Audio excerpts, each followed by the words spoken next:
In the frozen darkness above the Eastern Front, where the wind howled across endless fields of snow, German soldiers spoke in whispers about something they could not explain. Something that drifted silently through the night sky. Something that came without warning and vanished before dawn. They claimed it was not human.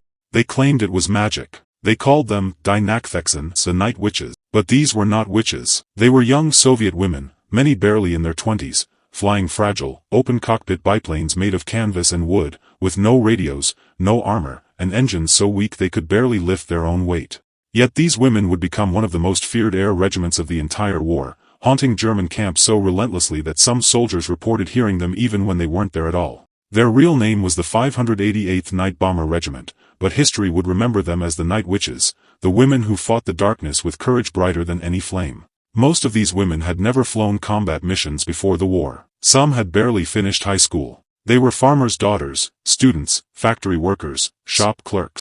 When the Germans invaded the Soviet Union in 1941, the Red Army was desperate for volunteers, but leadership refused to allow women in frontline combat. One woman refused to accept that answer. Her name was Marina Raskova, already famous across the Soviet Union as the Russian Amelia Earhart. She had set long-distance flight records and survived a crash landing in the Siberian wilderness. When she heard that women wanted to fight, she marched into Stalin's office and demanded a women's air corps. Stalin agreed, not because he believed in equality, but because the war had reached a point where the Soviet Union needed every possible fighter. That single decision would reshape history. Thousands of women applied. Only the strongest were accepted. Training was brutal. They had to learn to fly old Polikarpov P-2 biplanes, originally used for crop dusting and training, not war. These planes were slow, freezing, and painfully fragile. Their top speed was so low that if a German fighter tried to slow down enough to track them, the fighter might stall and fall out of the sky. The planes were made of wood and canvas, meaning they could easily catch fire if hit, but they were also so light and quiet that they could glide with their engines off, becoming nearly invisible in the night.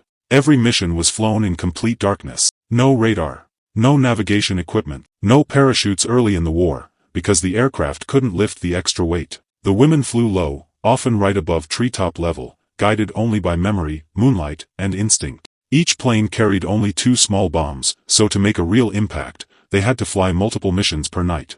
Some flew 10, 15, even 20 missions in a single evening, returning only long enough to refuel and reload. Their hands froze to the controls.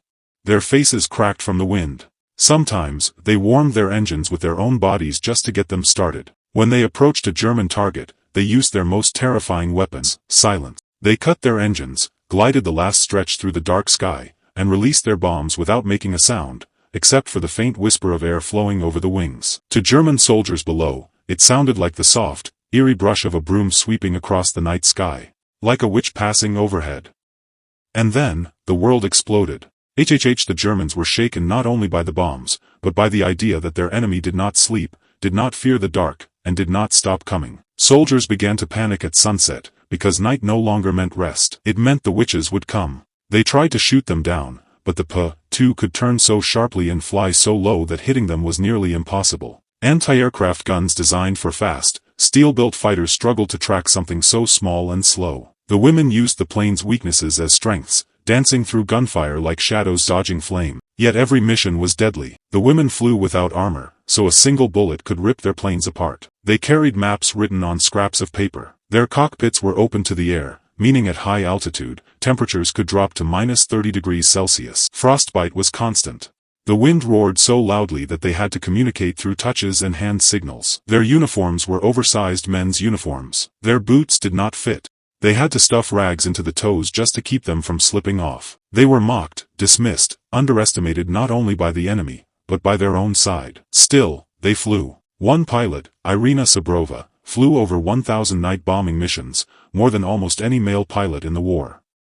Another, Nadezhda Popova, often returned with bullet holes in her plane, and sometimes in her clothing, yet she would reload and go back into the night without hesitation. Their commander, Yevdokia Brushanskaya, led them with fierce discipline and unwavering belief.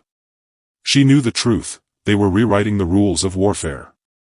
The night witches did not have advanced weapons. They had courage, precision, and the element of fear.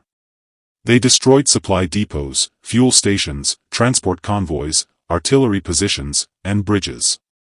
They targeted German front lines so consistently that soldiers began calling them the dreaded wind, because they came without warning and left devastation behind. The Germans were so frustrated that they offered an Iron Cross to any pilot who could shoot down one of the night witches. Few ever did. Their planes were too elusive, too ghost-like. And when pilots were shot down, survivors often destroyed their maps and shot flares into the air, not to be rescued, but to destroy anything useful before they died. They chose death over helping the enemy.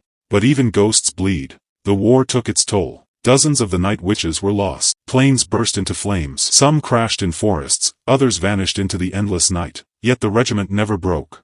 When one pilot fell, another stepped forward. They did not fly for medals.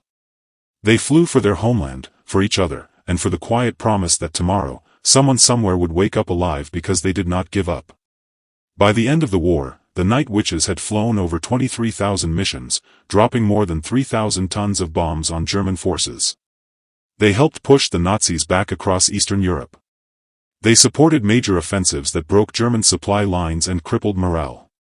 23 of them were awarded the title Hero of the Soviet Union, the nation's highest honor. And yet, after the war ended, most of them faded into obscurity. Their regiment was disbanded. Their achievements rarely appeared in textbooks. Many went on to live quiet lives, working ordinary jobs, carrying their memories in silence. But history does not forget courage. The night witches were not supernatural. They did not fly on broomsticks. They did not possess powers. They were something far stronger, young women with nothing but determination, skill, and the will to fight when everyone told them no. In the cold nights of war, where hope was scarce and death was common, they became the sound of resistance, a whisper in the dark that told the world, courage can fly. The night witches proved that fear is a weapon, and they wielded it better than anyone. They showed that strength is not always loud. Sometimes, it is the soundless glide of wings in the night sky. Sometimes, it is the whisper of canvas in the wind. Sometimes, it is the courage to rise into the dark when the world below is full of fire. The Germans feared them. History remembers them. And the night still echoes with their wings.